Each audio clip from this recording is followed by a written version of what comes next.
Hello girls, welcome to another video of your ETP. In this video, we will know about the importance of fund flow analysis and its objectives. Purpose, importance of fund flow analysis and its objectives. Funds कहाँ से आ रहे हैं, उसको किस तरह से analyse किया जा रहा है, उसके प्लस क्या है, उसकी इंपॉर्टेंस क्या है इस तरह से करने का, एंड उसके ऑब्जेक्टिव्स क्या है, इन सब के बारे में हम अब इस वीडियो में देखते हैं. Funds flow analysis is a tool of manufacturing working capital and reveals the flow of additional funds and utilization. Main purpose of fund flow analysis is as follows. Fund flow क्यों किया जाता है कि जब working capital की requirement है, business जब तक चल रहा है उसको रनिंग में रखने के लिए रोज कुछ ना कुछ एक्सपेंसेस जो होते हैं या इनकम करने के लिए वो कैश का डील किया जाता है, कुछ अमाउंट को वर्किंग कैपिटल के नाम पे रखा जाता है. एंड कभी कभी उसमें एड ऑन करने के लिए, चूंकि जिससे कि बिजनेस स्मूथली चलता रहे, उनका प्रोडक्शन जो है वो स्मूथली रुका रहे, वर्किंग कैपिटल के अभाव में कम बिजनेस स्लो ना हो, इसके लिए वर्किंग कैपिटल का इस्तेमाल किया जाता है. जिसको और फंड फ्लो उसके main purpose, fund flow analysis का मेन पर्पस क्या है ये आगे हम अभी देखते हैं. जिसमें पहला है effective tool of managing working capital. This is a technique to ascertain the funds received and uses of funds. Funds flow analysis depicts the inflow and outflow of cash. ये बहुत वर्किंग कैपिटल को सही तरीके से चलाने में फायदेमंद होता है, क्योंकि कैश कहाँ से आ रहा है, कहाँ गया, किस तरह से गया, ये एक प्रॉपर इनफ्लो और आउटफ्लो ऑफ कैश का मेंटेनेंस होता है यहाँ पर. तो इससे वो दोनों चीजें अच्छे से पता चलती है कि इनफ्लो कितना हो रहा है, मतलब कैश ऑर्गेनाइजेशन में या बिजनेस में कितना आ रहा है, कहाँ से आ रहा है, एंड कितना जा रहा है, तो किन जरूरतों के लिए जा रहा है. ये सारे रिकॉर्ड्स को मेंटेन करने में ये बहुत मददगार होती है, वर्किंग कैपिटल को मैनेज करने में ये बहुत मददगार होती है. नेक्स्ट है knowledge of changing working capital. By looking at the working capital, this year and previous year increase or decrease can be calculated and schedule of changes in working capital can be prepared. इस तरह से working capital, जब working capital पहले year का, previous year का और आगे वाले ईयर का देखा जाता है, दोनों को जब मैच किया जाएगा और फ्यूचर के लिए कितने वर्किंग कैपिटल की जरूरत है, इसको प्रिपेयर करने में आसानी होती है. दोनों कैलकुलेट करने में ये बहुत मददगार होती है. नेक्स्ट है knowledge of funds from operation. By using fund flow analysis, funds from operation can be known from income tax statement. Operating costs and funds from operating transactions are separately given. Income tax में form में operating cost और funds from operation transactions को अलग अलग दिया जाता है, and जिसकी वजह से फंड्स किस तरह से ऑपरेट हो रहे हैं, कहाँ से आ रहे हैं, या किस किस तरह से उसको पे किया जा रहा है, कहाँ से वो आ रहे हैं, इन सारी चीजों पे इंफॉर्मेशन इन सारी चीजों की जानकारी फंड फ्लो एनालिसिस से मिल जाती है. नेक्स्ट हम देखते हैं आगे क्या है. नेक्स्ट है knowledge of inflow of funds. Sources, sides of funds. Fund flow analysis shows where from the fund was and what extent these sources are. Funds कहाँ से आ रहे हैं, कितने तक आ सकते हैं, इन सब के बारे में knowledge, inflow of funds business के अंदर कैसे आएंगे, इसका पूरी जानकारी मिलती है फंड फ्लो एनालिसिस करने की वजह से. जिसमें और कहाँ से सोर्सेस, जनरली सोर्सेस क्या क्या होते हैं, कहाँ से फंड्स आ सकते हैं, ये है funds from operation, issue of shares, capital और debentures, sale of fixed assets and investments, dividend and interest received, net decrease in working capital. इन सब जगहों से, इन सब यूजर्स से फ्लो जो है, इनफ्लो ऑफ कैश के बारे में पता चलता है. नेक्स्ट है knowledge of outflow of cash. Fund जिस तरह से आया है उस तरह से ऑर्गेनाइजेशन से बाहर भी, बिजनेस से बाहर भी जाता है, तो वो किस तरह से जा रहा है उसके बारे में भी जानकारी मिलती है कि किस तरह से जा रहा है और कहाँ कैसे जा रहा है. जिसमें कुछ पॉइंट्स है. Outflow side of funds. Fund flow gives the different purpose the fund was used. मतलब कहाँ यूज किया गया था, कहाँ खर्चा किया गया था, ये बताता है. जैसे पहला होगा लॉसेस फ्रॉम ऑपरेशन. ऑपरेशन से जब लॉसेस होते हैं तो वहां लिखा जाता है कि लॉसेस, ऑपरेशन से इतने लॉसेस हुए, due to which the fund was out reduced. Then increase in working capital, then redemption of preference shares and debentures, then purchase of fixed assets, payment of taxes, dividends. इन सब की वजह से fund जो है वो cash का fund जो वो आउटफ्लो हो गया एंड कम हो गया। नेक्स्ट पॉइंट है knowledge as to the payment of current liabilities out of current assets. हर बिजनेसमैन को अपने लायबिलिटीज और एसेट्स के बारे में मालूम होना चाहिए ताकि वो अपने लायबिलिटीज और एसेट्स को अकॉर्डिंगली मैनेज कर सके। करंट लायबिलिटीज और एसेट्स को जानने के लिए फंड फ्लो का स्टेटमेंट जो है ये बहुत फंड फ्लो एनालिसिस बहुत हेल्पफुल होता है। As current liabilities are to be paid from current assets, in case of current liabilities are paid from non-current assets, that is fixed assets, it will be a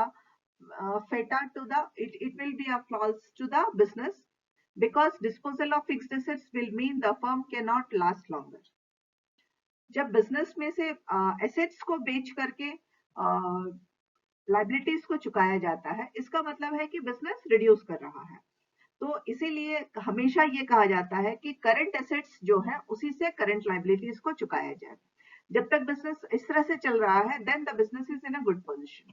लेकिन जब situation अगर ऐसी आती है कि फिक्स्ड एसेट्स को बेच करके या फिक्स्ड एसेट्स के द्वारा करंट लायबिलिटीज को पे किया जा रहा है then it's not good for a business organisation. तो इसका नॉलेज करंट एसेट्स और करंट लायबिलिटीज का नॉलेज फंड फ्लो एनालिसिस से पता चलता है। Next, a knowledge as to the purchase of fixed assets out of non-current sources. If fixed assets are purchased out of current assets, then working capital will decrease and payment of current liabilities will be difficult. Non-current sources जो होते हैं वहां से अगर किसी fixed asset को purchase किया जा रहा है तब वो इसके बारे में नॉलेज भी हमें फंड फ्लो एनालिसिस से मिलता है, क्योंकि अगर बिजनेस में जो वो एसेट्स खरीदे फिक्स्ड एसेट्स खरीदे जा रहे हैं एंड उसके लिए करंट एसेट्स का इस्तेमाल किया जा रहा है जिससे उसे उस तरह से करने से वर्किंग कैपिटल कम हो जाता है। तो इसीलिए ये बहुत गलत हो जाता है कि इस तरह से नहीं होना चाहिए। सो दिस इज और तब लायबिलिटीज करंट लायबिलिटीज को पे करना बहुत मुश्किल होता है। अगर करंट एसेट से वर्किंग कैपिटल से अगर फिक्स्ड एसेट्स खरीद लिए जाए तो करंट लायबिलिटीज को पे करना मुश्किल हो जाएगा। सो दैट्स व्हाई ये इंफॉर्मेशन सारे भी मिलते हैं कि जो फिक्स्ड एसेट्स है वो किस सोर्सेस से खरीदे गए हैं, इसका इंफॉर्मेशन भी फंड फ्लो एनालिसिस से मिलता है। ये भी एक पर्पस है उसका फंड फ्लो एनालिसिस बनाने का। Next is helps in borrowing operations. Banks and other financial institutions require fund flow analysis for providing loans to assess the credit worthiness of company for providing or not and to the extent of loans. Banks में loans लेने के लिए सबसे पहले उन्हें fund flow analysis का ही requirement होता है। उसी से वो अंदाजा लगाते हैं कि उसको लोन देना है, नहीं देना है या कितना देना है। ये जो हेल्प करता है, ये बोरोइंग ऑपरेशन बैंक से लोन लेने में भी फंड फ्लो एनालिसिस मददगार होता है। नेक्स्ट है acts as a process of budgeting. Fund flow analysis reveals plus and minus points of the in management of working capital. The management plans in such a way to remove weaknesses and assimilate good points. Budget बनाने में भी budget का processing करने में भी fund flow analysis बहुत मददगार होता है। ये वो सारे पॉइंट्स बताता है वर्किंग कैपिटल के प्लस और माइनस, वर्किंग कैपिटल को किस तरह से मैनेज करने से अच्छा होगा और किस तरह से मैनेज करने से नुकसान होगा, इसके बारे में भी जानकारी जो है फंड फ्लो एनालिसिस से मिलती है एंड बजट को बनाने में ये बहुत हेल्पफुल होता है। नेक्स्ट हम देखते हैं limitations of fund flow analysis. Though fund flow analysis is tool for financial managers and helps management in solving the problems, it has its own limitations. अब हम इसकी सीमाएं देखते हैं। वैसे ये बहुत मददगार है मैनेजमेंट के लिए काफी सारे प्रॉब्लम्स को सॉल्व करने में, लेकिन फिर भी इसकी अपनी कुछ सीमाएं हैं, जिसमें सबसे पहला पॉइंट है it ignores non fund items. ये वैसे फंड्स जो नॉन फंड में आते हैं उसको ध्यान नहीं देता है। Fund flow statement ignores non fund transactions and crude devices then income statement and balance sheet. Income statement and balance sheet में से नॉन फंड आइटम्स जो होते हैं उसको ये ध्यान नहीं देता है। इसकी ये पहली सीमा है। इसके बाद में है analysis of past data. It analyzes what has happened in the past and project fund flow statement may give an idea and not accurate. Analysis जो है ये पीछे के अकाउंट के अकॉर्डिंगली पीछे पास्ट में जो हो चुका है, जो बीत चुका है, उनके बेसिस पे ही ये अपना एनालिसिस बनाता है, जो बहुत बार सही और एक्यूरेट नहीं भी हो सकता है, क्योंकि प्राइजेस जो है वो बदलते रहते हैं। नेक्स्ट थर्ड पॉइंट है lack of basic information. It does not include the original evidences of financial status और change in it rearranges the data appearing elsewhere. ये ओरिजिनल एविडेंसेस को, ओरिजिनली जो फाइनेंशियल पोजीशन है उसको नहीं ध्यान देता है, उसके अकॉर्डिंगली नहीं बनाता, और रीअरेंज करके डेटा को जो बदल करके बनाया गया है कहीं और से डेटा लेकर के ये अपना फंड फ्लो एनालिसिस अब बनाता है। तो ये इंफॉर्मेशन सही नहीं होने के, बेसिक इंफॉर्मेशन जो है इसके पास नहीं होते हैं। Then supplement. It is not a substitute of balance statement and profit and loss account. It provides only some additional information. ये एक एडिशनल काम हो जाता है, एडिशनल इंफॉर्मेशन देता है, ना तो ये बैलेंस शीट का, बैलेंस स्टेटमेंट का काम करता है, ना ये कोई प्रॉफिट एंड लॉस अकाउंट है। एक एडिशनल इंफॉर्मेशन देने का एक आधार सिर्फ है ये। इसके बाद में limited scope. It has limited scope and does not provide information about changes in assets which is more important. जो एसेट्स में सब में जो चेंजेस आते हैं उसके बारे में ये कुछ बताता नहीं है, इसकी अपनी लिमिटेशंस हो जाती है। इंफॉर्मेशन भी ये लिमिटेड एरिया का ही देता है, सो ये बहुत ज्यादा इंपॉर्टेंट नहीं हो पाता है। Then misleading.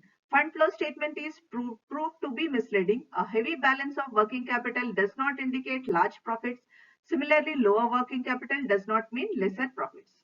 ये फंड फ्लो स्टेटमेंट जो है ये कभी कभी गुमराह भी करता है। बहुत ज्यादा वर्किंग कैपिटल किसी के पास होना बहुत प्रॉफिट होने वाली बात भी नहीं होती है, एंड उसी तरह से अगर वर्किंग कैपिटल कम है तब इट डजंट मीन कि यहाँ पे लॉस हो रहा है।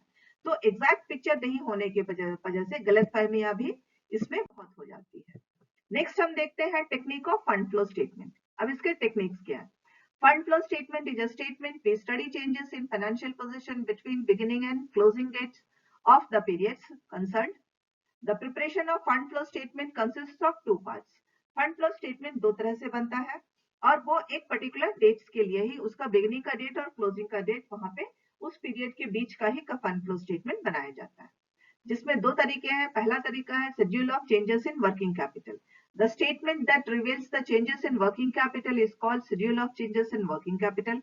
It is prepared with the help of current assets and current liabilities. The changes in the amount of current asset is in comparison to previous year. ये जो करंट एसेट्स और current liabilities के base पे, उस पे जो changes होते हैं उसी के आधार पर ये स्टेटमेंट बनाया जाता है, जहां पे चेंजेस करंट एसेट्स को कंपेयर किया जाता है पिछले साल के करंट एसेट्स के साथ में, एंड उसी के आधार पर फ्यूचर का फंड फ्लो एनालिसिस स्टेटमेंट बनाया जाता है। एंड इसके रूल्स क्या है? Increase of current assets increase with the working capital. अगर करंट एसेट्स इंक्रीज हो रहे हैं तो इंक्रीज वर्किंग कैपिटल है। Decrease of current assets decreases with the working capital, और जैसे ही वर्किंग कैपिटल कम हो जाता है तो करंट एसेट्स भी कम हो जाते हैं। Then increase of current liabilities decreases with the working capital, और वर्किंग कैपिटल जब कम हो रहा है तो करंट लायबिलिटीज बढ़ जाते हैं।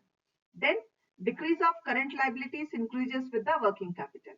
इसी तरह से वर्किंग कैपिटल अगर बढ़ रहा है तो करंट लायबिलिटीज कम हो जाती है। इस तरह के रूल्स को लेकर के, इन रूल्स को लेकर के फंड फ्लो स्टेटमेंट बनाया जाता है। एक ये तरीका है। दूसरा तरीका है statement of sources of application of funds. कहाँ फंड्स किस, मतलब कहाँ फंड्स खर्चा हुए हैं, उसको उसके स्टेटमेंट के बेस पे भी फंड फ्लो एनालिसिस बनाया जाता है, जिसमें एंड इसका डेफिनेशन है अकॉर्डिंग टू फ्लो की flow. A statement of sources and application of funds is technical device designed to analyze the change in the financial condition of the organization between two dates. दो date के बीच के जो funds बाहर गए हैं and जो first organisation business के अंदर आए हैं, इनकी वजह से जो फाइनेंशियल चेंजेस हुए हैं उसको बनाने के तरीके को ही वो जो स्टेटमेंट बनाया जाता है, इसको लेकर के उसे ही फंड फ्लो स्टेटमेंट कहते हैं। इस वीडियो में इतना ही गर्ल्स। ये चैप्टर यहाँ फंड फ्लो एनालिसिस चैप्टर आपका यहाँ खत्म हो जाता है। नेक्स्ट वीडियो में we will go with our next chapter, that is your 12th chapter. Thank you girls.